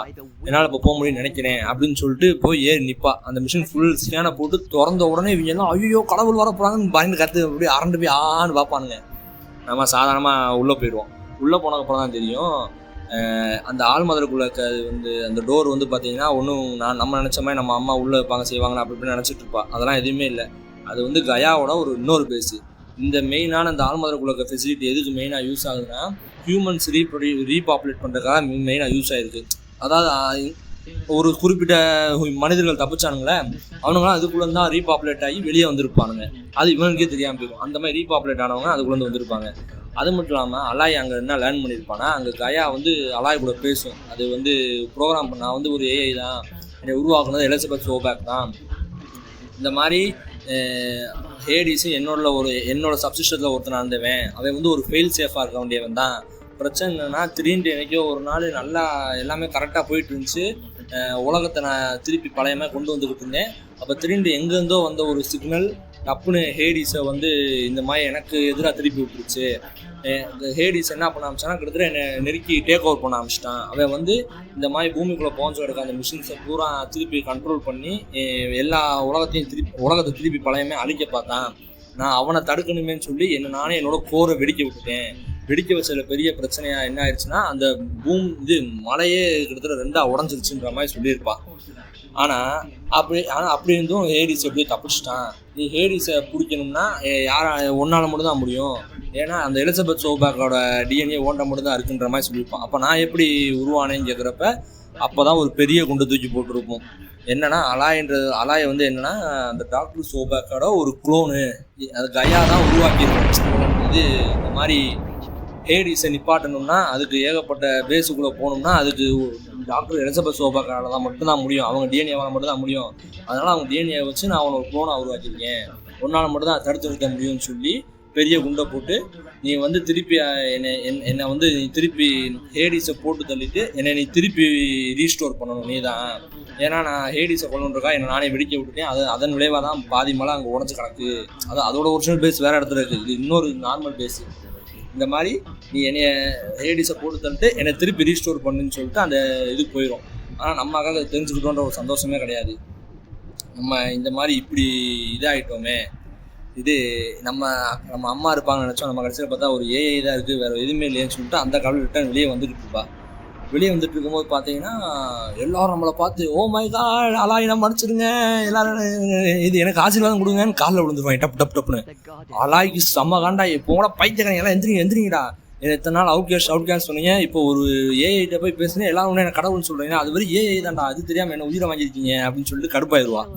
அப்புறம் உடனே அந்த கிளவி ஆள் மதர் என்ன சொன்னாங்க அப்படின்னு அப்போ திருப்பி கேட்பா. இந்த மாதிரி அவங்கள சரி பண்ணுறதுனால மட்டும் தான் முடியுமா, அதுக்காக தான் உருவாக்கியிருக்காங்கன்னு சொல்லியிருக்கோம் அப்படின்னு அவ சயின்டிஃபிக் சம்மந்தமாக சொல்லணும். இவள் மேலாப்பில் சொல்லுவாள். அவங்க ஒன்று அப்போ கடவுளே ஒன்று அதுக்காக தான் இந்த மாதிரி புனிதமான வேலையை இது பண்ண தான் அவனை உருவாக்கியிருக்காங்க, இப்போ அதை பண்ணு அப்படின்னு சொல்லி அனுப்பி விட்ருவாங்க நம்மளை.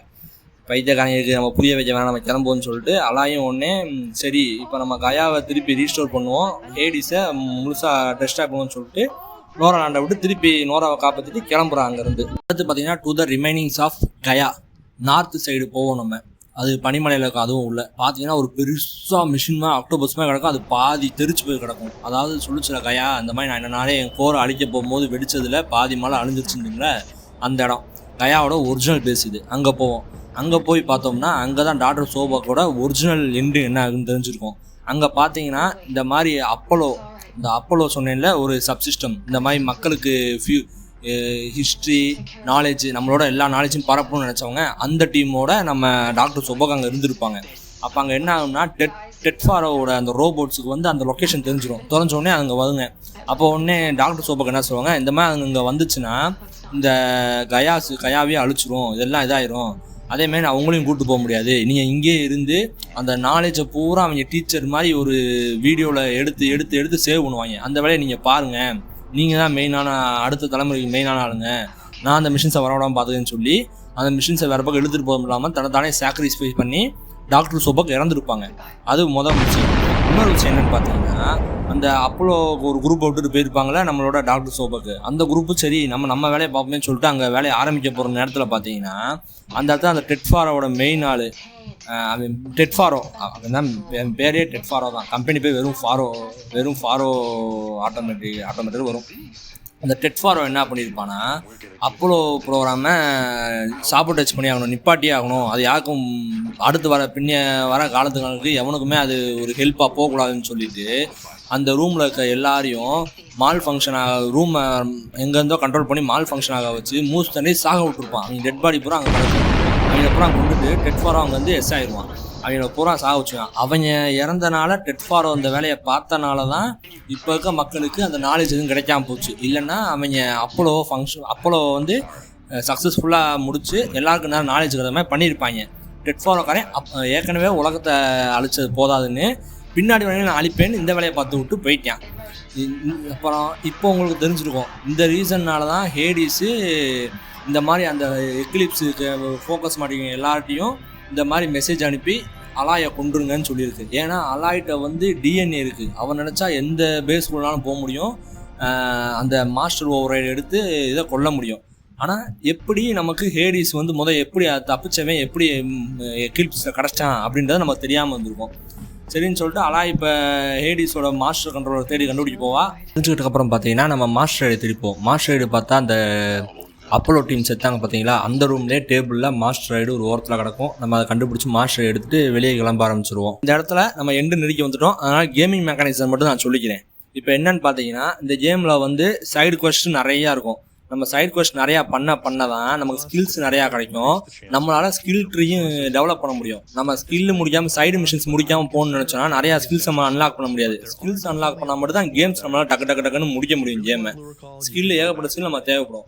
அது எல்லாத்துக்கு மேலே பார்த்தீங்கன்னா இப்போ நான் அந்த ஓவர் ரைட் சொன்னேன் பார்த்தீங்கன்னா மிஷின்ஸ் ஓவர் ரைட் பண்ணி நம்ம அந்த மிஷின்ஸ் ஓட்டலாம்னு நீங்கள் ஒன்றே நினைக்கலாம் நம்ம பறக்கிற மிஷின்ஸையும் கண்ட்ரோல் பண்ணலாமான்னு. ஆனால் ஜீரோ டானில் பார்த்தீங்கன்னா நம்மளால் ரெண்டு மிஷின் தான் கண்ட்ரோல் பண்ண முடியும். ஒன்று வந்து ஸ்ட்ரைடர் குதிரமாக இருக்குது, இன்னொன்று பேரை மறந்தேன், மாடு மாதிரி இருக்குது. அந்த 2 மட்டும் தான் ஓவர் ரைட் பண்ணி நம்மளால் ஓட்ட முடியும். மற்றபடி மற்ற மிஷின்ஸை நம்ம ஓவர் ரைட் பண்ண முடியுமே தவிர அதை ஓட்ட முடியாது. இப்போ எக்ஸாம்பிள் ஒரு 10 மிஷின் இருக்குது. அந்த 10 மிஷின் நம்ம நேருக்கு நேரம் சண்டை போட முடியாதுன்றப்ப டக்குன்னு ஒரு 2 மிஷினை மட்டும் பின்னாடி வந்து சைலண்ட்டாக போய் ஓவர் ரைட் பண்ணிட்டோம்னா அந்த 2 மிஷின் வந்து அந்த நார்மல் மிஷின்ஸை அடிக்க ஆரம்பிச்சிடும். நம்ம கொஞ்சம் ஹெல்ப்ஃபுல்லாக இருக்கும். மற்றபடி நம்மளால் ஓட்ட முடியும்னா 2 மிஷின்ஸ் தான், நம்மளால் பறக்க முடியாது. அது 2. இன்னொன்று, எல்லா மிஷின்ஸும் நம்ம எடுத்தோடனே ஓவர் ரைட் பண்ண முடியாது. நம்ம கையில் அந்த ஸ்ட்ரைட்டரும் அந்த மாடு மாதிரி இருக்க 2 மிஷின் மட்டும் தான் ஓவர் ரைட் பண்ணுறதுக்கான. அப்புறம் அந்த வாட்சர்னு ஒரு மிஷின், வீக்கான மிஷின். இந்த 3 மிஷின் மட்டும் தான் நம்மளால் ஓவர் ரைட் பண்ண முடியும். எப்போ அந்த கராப்டர்லேருந்து நம்ம அந்த ஓவர் டிரைவ் இதை எடுப்போம்ல, அப்போ பார்த்தீங்கன்னா நம்மளால் இந்த 3 தான் கண்ட்ரோல் பண்ண முடியும். மற்ற மிஷின்ஸையும் நம்ம ஓவர் டிரைவ் பண்ணோம்னா கால்ட்ரன்ஸ் அப்படின்னு நம்மளோட அந்த என்விரான்மெண்ட்டு ஹரிசான் ஜீரோ டான் என்விரான்மெண்ட்டில் பார்த்தீங்கன்னா அங்கங்கே கால்ட்ரன்ஸ் இருக்கும். அதுக்குள்ளே போகிறதே கஷ்டமாகும். ஏன்னா வாசலில் ஏகப்பட்ட மிஷின்ஸ் வச்சுருப்பான். அதை தாண்டி உள்ளே போனீங்கன்னா அந்த இடத்துல மிஷின்ஸ் உருவாகும். ஒவ்வொரு கால்ட்ரன்லையும் ஒவ்வொரு மிஷின்ஸ் உருவாகும். நீ அந்த கால்ட்ரனில் இருக்க மிஷின்ஸ், அங்கே மெயின் மிஷின்ஸை அடித்து கொண்டுட்டு அங்கே இருக்க ஒரு இதில் சொருகணும். ஒரு நோடு மாதிரி இருக்கும். அந்த நோடில் நம்மளோட ஸ்பியரை சொருகுனா அதில் ஒரு 4 மிஷினோ 3 மிஷினோ உருவாகும்ல. அந்த மிஷின்ஸோட ஓவர் ரைடு கோட்ஸ் மட்டும் நம்மளோட ஸ்பியருக்கு மாறிக்கிறோம். அப்போ நம்ம அந்த மிஷின்ஸை இருக்கலாம். அந்த மாதிரி ஒவ்வொரு கால்ட்ரன்ஸையும் நம்ம உள்ளே போய் உள்ள மிஷினை பூரா அடித்து போட்டு செஞ்சு அந்த நோடில் சொருகி அதோட ஓவர் டிரைவ் கோட் எடுத்தால் மட்டும் தான் எல்லா மிஷின்ஸும் நம்மளால் ஓவர் டிரைவ் பண்ண முடியும். எல்லா மிஷின்ஸையும் நம்ம அசால்ட்டாக ஓவர் டிரைவ் பண்ண முடியாது. சில மிஷின்ஸை மட்டும் ஓட்ட முடியும். சில மிஷின்ஸை நம்ம ஓவர் டிரைவ் பண்ணி நமக்காக சண்டை போட வைக்க முடியும். பட் இந்த டைனோசர் மாதிரி இந்த பெருசாக கழுகு மாதிரி பறக்கிற மிஷின்லாம் பார்த்தீங்கன்னா நம்ம வந்து அதை ஓவர் டிரைவ் பண்ணுறதே வேஸ்ட்டு. ஏன்னா அதை அடித்து அதை எந்திரிக்க முடியாமல் மயக்கம் போட வச்சு அப்புறம் டப்புன்னு நம்ம சுருக்கி அதை இது பண்ணலாம், ஓவர் டிரைவ் பண்ணலாம். மற்றபடி நம்ம சும்மா பண்ணி பார்க்கலாமே தவிர அவங்க பண்ணுறதே வேஸ்ட்டு. இது ஒன்று. இன்னொன்று பார்த்தீங்கன்னா அதில் சைடு கொஸ்டின் எக்ஸ்ட்ரா என்ன வரும்னா, தீவ்ஸ் நிறையா வருவாங்க. ஏகப்பட்ட ஊரை பார்த்தீங்கன்னா அவங்க full and full take over பண்ணி மக்களை பூரா அடைச்சி வச்சுருப்பானுங்க. நம்ம அந்த மக்களை பூரா அந்த இருக்க தீவ்ஸை பூரா கொள்வது மட்டும் இல்லாமல் மக்களை காப்பாற்றுறது மூலமாக நமக்கு எக்ஸ்ட்ரா பாயிண்ட்ஸ் கிடைக்கும். அந்த இடத்துல நமக்கு வந்து ஒரு அந்த பான்ஃபயர் கிடைக்கும். பான்ஃபயர் மூலிமா நம்ம ஒரு பான்ஃபயர்லேருந்து இன்னொரு பான்ஃபயருக்கு ஃபாஸ்ட் ட்ராவல் பண்ணலாம். அதை பேஸாக உருவாக்கிக்கலாம். அந்த இடத்த நம்ம சேவ் பண்ணிக்கலாம் நம்ம கேம்ஸை. இந்த 2 தான் மெயினானது. அந்த கேமோட எக்ஸ்ட்ரா மெக்கானிசம் சொல்ல முடியாது. ஏன்னா நான் ஓவர் ட்ரைவ் பண்ணலாம் சொல்லாமே தவிர அது எப்படி பண்ணலான்ற நான் சொல்லலை. பண்ணுறதுக்கான மெயின் நம்ம கோல்ட்ரன்ஸ், அந்த கோல்ட்ரன்ஸை வந்து கண்டுபிடிச்சி ஏகப்பட்ட கோல்ட்ரன்ஸ் நம்ம எவ்வளோக்கு இது பண்ணுறோமோ அவ்வளோக்கு நம்ம இது பண்ண முடியும். அப்புறம் எவ்வளோ நம்ம சைடு மிஷின்ஸ் பண்ணுறோமோ அவ்வளோக்கு ஸ்கில்லும் ஏறும். கேமோட எண்டு வருது பார்த்தீங்களா, லாஸ்ட் இந்த அடுத்த பாடம் நான் சொல்ல போகிறேன் பார்த்தீங்களா, அதில் பார்த்தீங்கன்னா நம்ம சண்டை போடும்போது நமக்கு அவ்வளோ இவங்க வருவாங்க, ஹெல்ப்பர்ஸ் நம்ம கூட ஹெல்ப் பண்ண நம்ம கூட சண்டை போட வருவாங்க. நம்ம அதிகமான சைடு மிஷின் பண்ணால் அவங்க நமக்கு ஹெல்ப் பண்ணால் ஃபைனல் சண்டை போடும்போது நம்ம கூட சேர்ந்து நம்ம கூட சண்டை போடுவாங்க. இது மெயினான விஷயம். அப்புறம் இந்த ஹரிசான் மெக்கானிசத்தில் இன்னொரு முக்கியமான விஷயம் என்னென்னு பார்த்தீங்கன்னா டால்நெக்ஸ். நீங்கள் நினைக்கிற மாதிரி மேப்பை உடனே ஃபுல் ஓப்பனில் கொடுத்துருவான், இல்லை நம்ம அந்த இடத்துக்குலாம் போனால் மேப்பு ஃபுல்லாக நமக்கு ஓப்பன் ஆக ஆரம்பிச்சிடும், விசுவலாக தெரிய ஆரம்பிச்சுன்னு நினச்சிங்கன்னா கிடையாது. எல்லா இடத்துலையும் பார்த்தீங்கன்னா ஒரு குறிப்பிட்ட டிஸ்டன்ஸுக்கு நடுவில் பார்த்தீங்கன்னா டால்நெக்ஸ்னு இடத்த ரவுண்ட் அடிச்சுக்கிட்டு இருப்பாங்க. அவங்க தான் அந்த மொத்த ஏரியாவோட மிஷின்ஸ் எல்லாம் என்னென்ன வேலை பார்க்குற இன்ஃபர்மேஷன் பூரா வாங்கி வச்சுருக்கவங்க. நம்ம அந்த டால்நெக் மேலே அடி வாங்காமல் செய்யாமல் ஏறி மேலே போய் அந்த டால்நெக்கை ஓவர் ரைட் பண்ணால் மட்டும்தான் நம்மளுக்கு அந்த ரீஜனோட மேப் ஓப்பன் ஆகும். ஒவ்வொரு ரீஜனோட மேப் ஓப்பன் பண்ணுறதுக்கும் நம்ம எல்லா டால்நெக்ஸ் மண்டையிலையும் ஏறி ஓப்பன் பண்ணால் மட்டும்தான் நமக்கு மேப் ஃபுல்லாக ஷோ ஆகும். அதுதான் டால்நெக்ஸோட மெயினான வேலை. இது ஒரு மெயினான மெக்கானிசம் ஹரிசான் ஜீரோ டானில். இப்போ வாங்க ஃபைனல் கண்டுட்டு போடுவோம். இப்போ டு த வார். இந்த இதில் பார்த்தீங்கன்னா சைலன்ஸ் நம்மகிட்ட கையில் கொடுத்துட்டாப்புல இந்த மாதிரி இந்த மாஸ்டர் ஓவர் ரைடை வந்து நம்மளோட ஸ்பியரில் கனெக்ட் பண்ணி நம்ம கையில் கொடுத்துட்டு இந்த ஆளாய் நீ போய் அதை போட்டு தரலாம் இப்போ நினச்சா ஹேடிஸை அப்படின்னு சொல்லுவாப்புல. சொல்லிட்டு அங்கே நம்மகிட்ட ஒரு திருப்பி இன்னொரு குண்டை போட்டு உடைக்கிறாப்புல. என்னன்னா இந்த மாதிரி ஹேடிஸை கண்டுபிடிச்சது நான் தான், அவன் ஒரு இடத்துல புதஞ்சு கிடந்தான், அவன் எனக்கு ஏகப்பட்ட நாலேஜ் தரேன் செய்கிறேன் அப்படி இப்படின்னு சொல்லி என்னை ஏமாத்திட்டான். எக்லிப்ஸ் கூட அவன் சேர்ந்ததுக்கு காரணம் வெளியே அவன் இருந்து அடைஞ்சு கிடந்த இடத்துல வந்து வெளியே வந்தது காரணமே நான் தான் அப்படின்னு ஒரு குண்டை போட்டு உடைக்கிறாங்க. கேமில் அடுத்து அலாய் மண்டையில் குண்டை போட்டுக்கிட்டே இருப்பானுங்க. இந்த மாதிரி அதாவது அவன் இவெண்ட்டை கையா வெடிக்க போகும்போது அங்கேருந்து தப்பிச்சவன் வேற ஒரு இடத்துல சிக்கியிருப்பான். பட் அந்த இடத்துல சாதாரணமாக நம்ம சைரன் அட்வென்ச்சர் மாதிரி திரும்பியான் சுற்றி பார்க்கும்போது அங்கே அந்த மாதிரி கிடச்சிருக்கும். அதான் ஏஐயில் திருப்பி பேசும்ல, இந்த மாதிரி அவனுக்கு ஏகப்பட்ட நாலேஜ் தரேன்னு சொல்லி அவனை மழுப்பி அவன் எக்லிப்ஸோட சேர்ந்து எக்லிப்ஸை டேக் ஓவர் பண்ணி அவன் கடவுளாக இருந்து எக்லிப்ஸை வச்சு அது வேணுன்ற வேலையை பூரா பண்ணிக்கிட்டு இருக்கோம். அப்போ எங்கே நம்ம இந்த மாதிரி ஹேடிஸை கண்டுபிடிச்சோம் கேட்க போகும்போது தான் சொல்லுவான், ஹேடிஸ் வந்து என்ன பண்ண போனால் மெரிடியனுக்கு தான் போகுது. ஹேடிஸும் எக்லிப்ஸும் சேர்ந்து மெரிடியனில் போய் மெரிடியனில் ஒரு வாரம் உருவாக்கி சண்டை போட்டு மெரிடியன் ஆக்சுவலி ஒரு ஹைட்டான டவர் சம்மந்தம் சைடில் கிடந்துச்சு. அந்த டவருக்கு தான் போகுது. என்ன பண்ண போதுன்னா அந்த டவரில் மேலே போய் அங்கேருந்து அதை நல்லா செயின்டான டவர் ஆகனால அங்கேருந்து அதோட பெர்ஃபெக்ட் இடமாகும். அதோட சிக்னலை ப்ராட்காஸ்ட் பண்ண போகுது உலகம் ஃபுல்லாக ப்ராட்காஸ்ட் பண்ணி அந்த புகஞ்சு கிடக்கிற ஃபெரோ அந்த பைத்தியக்காரனோட மிஷின்ஸ் இருக்குல்ல அதை திருப்பி வேக் பண்ணி எல்லாத்தையும் அழிக்க போகுது அப்படின்னு சொல்லியிருப்பான்.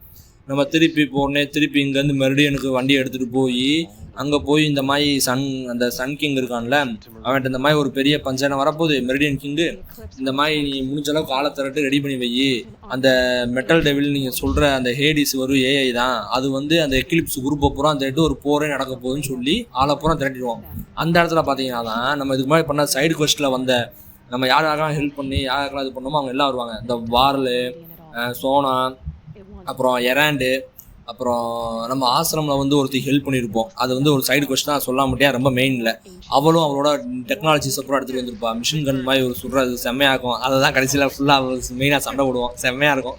அது கொண்டு வந்திருப்பா. இந்த மாதிரி எல்லாத்துக்கும் கொண்டு எல்லாம் திரண்டு ரெடியாக இருப்போம். சொன்ன மாதிரியே ஹீலிஸ் அந்த எக்லிப்ஸோட தலைமை வந்துடுவாங்க சண்டைக்கு.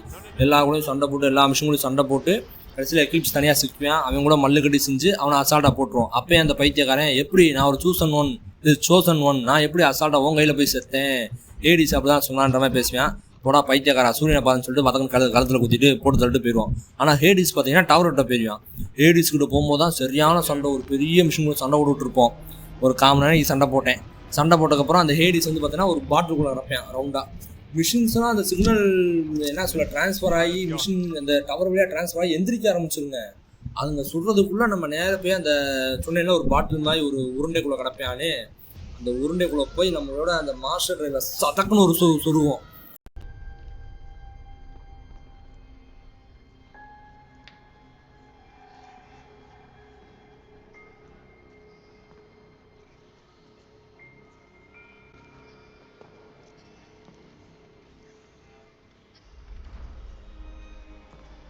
Master Override armed. To activate, state name and rank. Elizabeth Sobek. Alpha Prime. Master Override activated. Purging Extinction Protocol.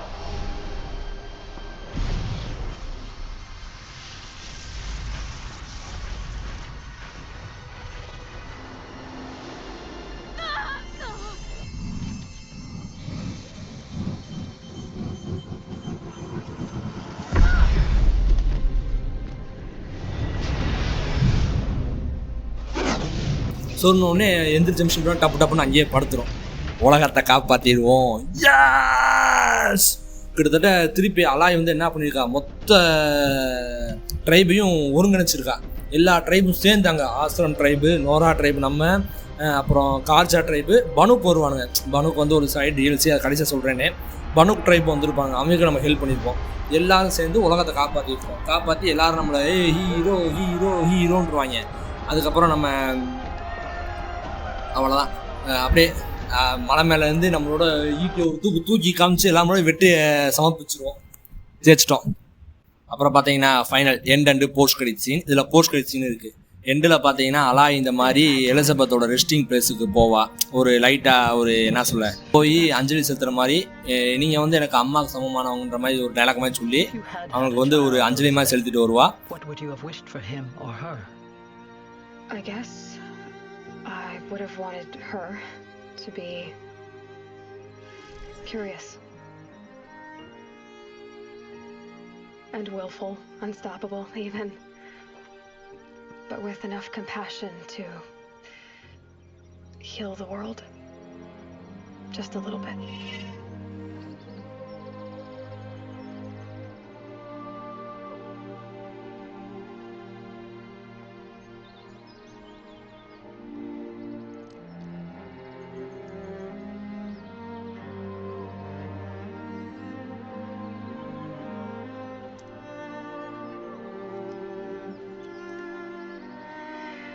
Anyway, that's all I've got for now, Gaia.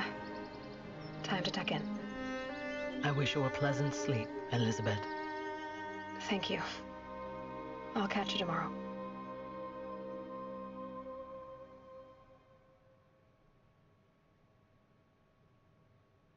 இதெல்லாம் போஸ்ட் கிரெடிட் சீன் பார்த்தீங்கன்னா நம்ம ஹேடிஸை எப்படி சதக்கன ஒரு குத்துவா, இந்த படத்தை சொல்லுவாங்கல்ல, குத்துன கத்தியை திருப்பி எடுக்காமல் வந்துட்டான். பென்டனில் ஒரு டிராகன் கூட சண்டை போடும்போது சொல்லியிருப்பான்.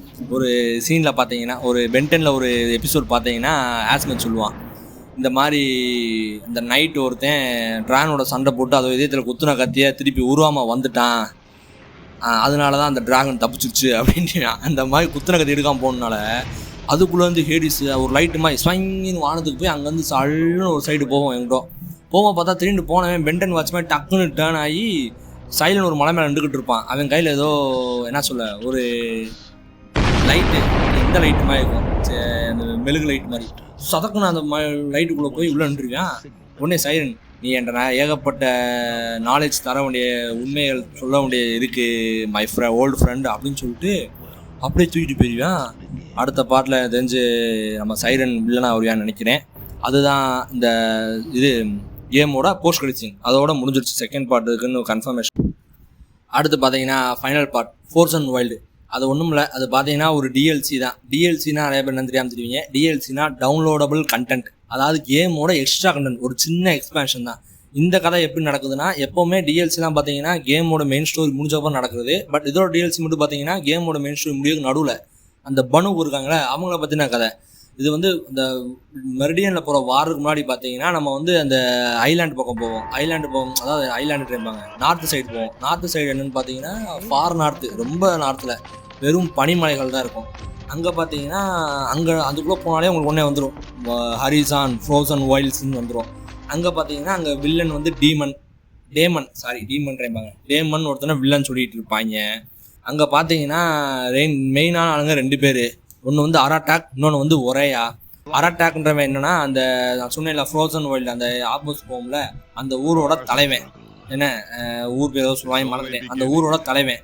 அவன் தங்கச்சி பேர் என்னென்னு பார்த்தீங்கன்னா ஒரேயா என்ன பண்ணுவான்னா, ஏதோ எனக்கு சவுண்டு கேட்டுச்சு, எனக்கு ஹெல்ப் கேட்க சொல்லி ஒரு சவுண்டு கேட்டுச்சு, எனக்கு தெரிஞ்ச அது ஏதோ ஒரு கடவுள் தான், அந்த கடவுள் வந்து என்ன மாதிரி இந்த டேமன்ற வில்லை வந்து என்னை ஓவர்டேக் பண்ண பார்க்குறான், என்னை காப்பாற்றுன்னு ஹெல்ப் கேட்டுச்சு, நம்ம ஹெல்ப் பண்ணி ஆகணும்னு சொல்லிட்டு ஒரேயா ஹெல்ப் பண்ணுன்னு சொல்லிட்டு மலைகளுக்குள்ள அந்த பழங்காலத்து இது இருக்குல்ல ரூயின்ஸ், அதுக்குள்ளெல்லாம் போய் கேட்டுக்கிட்டு மட்டும் இல்லாமல் அவ நம்ம வரையனால தான் வரைஞ்சி வரைஞ்சிக்கிட்டு தெரியவா ஒன்று ஒன்றா. பட் அராட்டாக் இருக்கான்ல, நம்ம ஃபைட்டுக்கு போகணும், அங்கே போய் ஃபைட் பண்ணி அங்கே இருக்க அந்த டீமனை கொண்டாதான் நம்ம தப்பிக்க முடியும்னு நினச்சிக்கிட்டு இருப்பேன். அவன் 2 பேருக்குமே அது ஏஐன்னு தெரியாது, அது ஒரு நார்மலான விஷயம்னு தெரியாது. இவன் அராட்டாக் என்ன பண்ணுவான், அவனோட ஒரு குறிப்பிட்ட குரூப்பை வந்து அந்த இடத்துக்கு தண்டர் ட்ரம் அப்படின்ற ஒரு ஏரியாவில் தான் அந்த மெயினான உள்ளே இருக்கான்னு சொல்லிட்டு தண்டர் ட்ரமுக்கு சோல்ஸ் அனுப்பிக்கிட்டே இருப்பான்.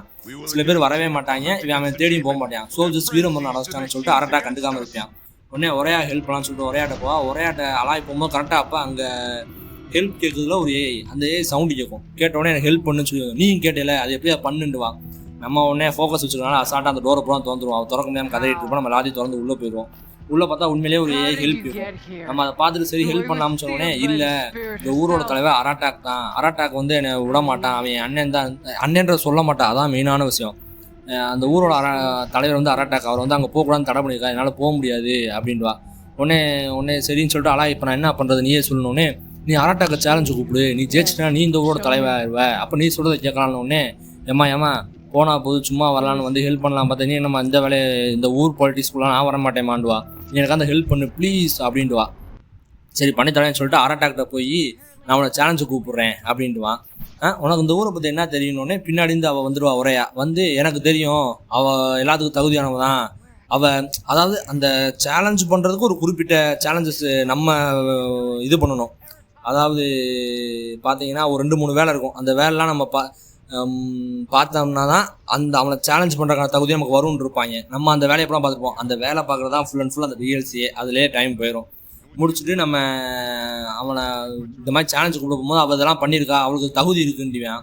ஓ நீ வருவா எனக்கு தெரியும் சிஸ்டர்ன்ட்டுவேன். அதை கேட்டக்கப்புறம் அலாய் உங்கள் அண்ணன் தங்கச்சி சண்டைக்குள்ள நான் வர மாட்டேன், என்னடா அது இப்போ சொல்கிறியே அப்படின்னு சொன்ன உடனே அராட்டாக் பரவாயில்ல நீ இவ்வளோ தூரம் வந்துட்டேல, என் தங்கச்சி பேசிக்கிட்டு வந்திருக்க, சரி ரைட்டு வா நான் உன் சேலஞ்ச் ஏற்றுக்கிறேன்ட்டு வாங்க. சேலஞ்சை ஆரம்பிப்போம். சேலஞ்சில் நெருக்கி நம்ம ஜெயிக்கிற மாதிரி போவோம். நமக்கும் சேலஞ்சுக்கும் தான் ஒத்தே வராதே. என்னைக்கு ஒத்து வந்திருக்கு, ஏற்கனவே அங்கே ப்ரூவிங்கில் கடைசி ஜெயிக்க போகிற நேரத்தில் வந்து உழைப்பு விட்டாங்க. அதே மாதிரி இங்கேயும் ஜெயிக்க போகிற நேரத்தில் பார்த்தீங்கன்னா டேமன் இருக்கான்ல, அவன் மிஷின்ஸை விட்டுருவான். மிஷின்ஸ் பார்த்தீங்கன்னா இதுவரைக்கும் நம்ம பார்த்த மிஷின்ஸ் மாதிரி இருக்காது, கொரிலா மாதிரி வந்துருக்குங்க ஒரு 6 மிஷினு. 6 மிஷினும் நம்மளும் அராட்டாக்கும் சேர்ந்து சண்டை போட்டு கிட்டத்தட்ட நம்ம அராட்டாக்கோட அதிகமான மிஷின்ஸ் அடிப்போம். ஏன்னா அவன் ஒரு NPC தானே 1000 தான் இருந்தாலும் நம்ம ஏகப்பட்ட மிஷினை போட்டு தள்ளிடுவோம். உடனே அராட்டாக்கை வந்து பார்த்துட்டு இந்த தப்பிச்சிட்டோம் அப்படின்னு சொல்லி 2 பேரும் சேர்ந்தா சண்டை விட்டுருப்போம். அப்போ வந்து உடனே அராட்டாக்கே சொல்லிடுவான், நம்ம சேர்ந்து முதல்ல தப்பிக்க வழியை பார்ப்போம்னு சொல்லிட்டு சேர்ந்து சண்டை விட்டுறான். உடனே நம்ம ஜெயிச்சிட்டோமான்னு பார்த்தா அந்த மிஷின் அந்த போட்டி அறிவிச்சு வந்து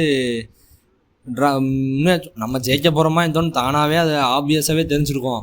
பட் இருந்தாலும் அந்த கேமை அறிவிக்க வந்து கேம் வந்து ட்ராவ் ஆயிடுச்சு, ஏன்னா நடுவில் மிஷின்ஸ் வந்து கெடுத்துருச்சுன்ற மாதிரி சொல்லியான். உடனே தெரிஞ்ச விஷயம் தானே இருக்கும்போது அராட்டாக்கே இல்லை, என்னைய விட உண்மையை சொன்னால் நான் செத்துருப்பேன், ஏகப்பட்ட ஹெல்ப் பண்ணி என்னை காப்பாற்றிருக்கா அலாய், அவள் ஜெயிச்சிட்டா, அவள் தான் இனிமேல் உங்கள் ஊரோட தலைவின்னு சொல்லிடுவாங்க. நம்ம ஊரோட தலைவி ஆயிடுவோம். சரின்னு சொல்லிட்டு இப்போ நான் தானே ஊரோட தலைவி, இப்போ நான் சொல்ல கேட்கணும்னு சொல்லிட்டு அராட்டாக்கு அலாயி அப்புறம் ஒரே 3 பேர் சேர்ந்து நம்ம டேமனை கண்டுபிடிச்சி நமக்கு ஹெல்ப் கேட்குற மிஷினை கண்டுபிடிச்சி காப்பாற்றுவோம்னு சொல்லிட்டு போவோம். போய் பார்த்தா அந்த இடத்தையே பார்த்தீங்கன்னா வைரஸ் மாதிரி அந்த இது நம்ம ஹெல்ப் கேட்குற ஏஐயோட அந்த பேஸே பார்த்தீங்கன்னா வைரஸ் பரவன மாதிரி இருக்கும் ஃபுல்லாக. நம்ம எல்லாத்தையும் காப்பாற்றி விடலாம் பார்த்தா நம்மளோட ஹெல்ப் கேட்குற ஏஐ யாருன்னு பார்த்தீங்கன்னா கடைசியில் அது பேர் சைமன். அது வந்து அந்த எல்லோ ஸ்டோன் பார்க், அதாவது இருக்கிற இடத்த வந்து எந்த இயற்கை சீதத்தும் வெடிக்க விடாமல், அந்த எரிமலை அங்கே வெடிச்சிட்டு இருக்கல, வெடிக்க விடாமல் செய்ய விடாமல் இயற்கை சீற்றத்துலேருந்து பாதுகாத்து வச்சுட்டு இருக்க, அந்த இடத்த பாதுகாத்து வச்சுட்டு இருக்க தான் அந்த ஏஐ இவரோட வேலையே. அது சைமன். அதுவும் பார்த்தீங்கன்னா கயாவோட ஏஐயில் சப்சிஸ்டத்தில் ஒன்று. சரி, அதை அடிக்க பார்க்குறது யார் அப்படி அந்த டேமன், அது யாருன்னு பார்த்தீங்கன்னா அதுவும் ஒரு ஏஐ. அது பேர்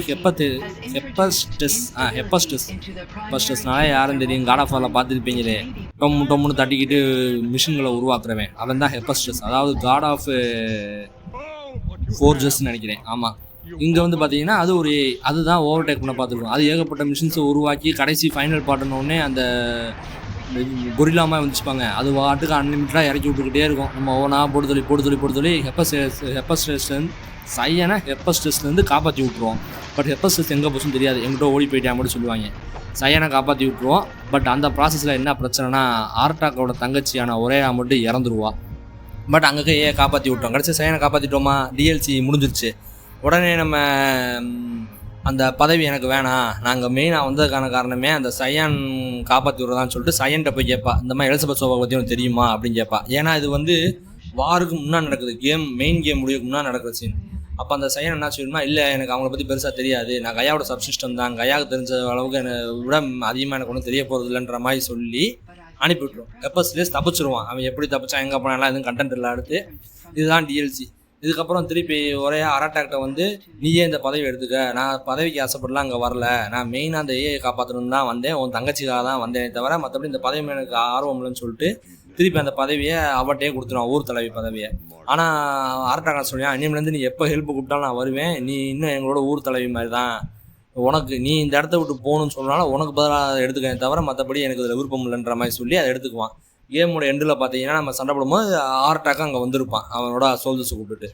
அவ்வளோதான், இதோட ஹரிசான் ஜீரோ டானோட கேம் வித் டிஎல்சியோட என் கண்டென்ட் முடியுது. இதுக்கப்புறம் பார்த்தீங்கன்னா நம்ம நீ புது கண்டென்ட் தான் பார்க்க போகிறோம். We're going to run a few tests. This is a simple lie detector. I'll ask you a few yes or no questions and you just answer truthfully. Do you want Horizon Zero டானோட கதை உங்களுக்கு புரிஞ்சிருக்கும்னு நினைக்கிறேன். இதோட இந்த இதோட அந்த content முடியுது. இனி மீண்டும் உங்களை ஹரிசான் ஃபர்பிடன் வெஸ்டோட கேம் பிளே வீடியோவில் பார்ப்போம். மீண்டும் உங்களை சந்திக்கும் வரை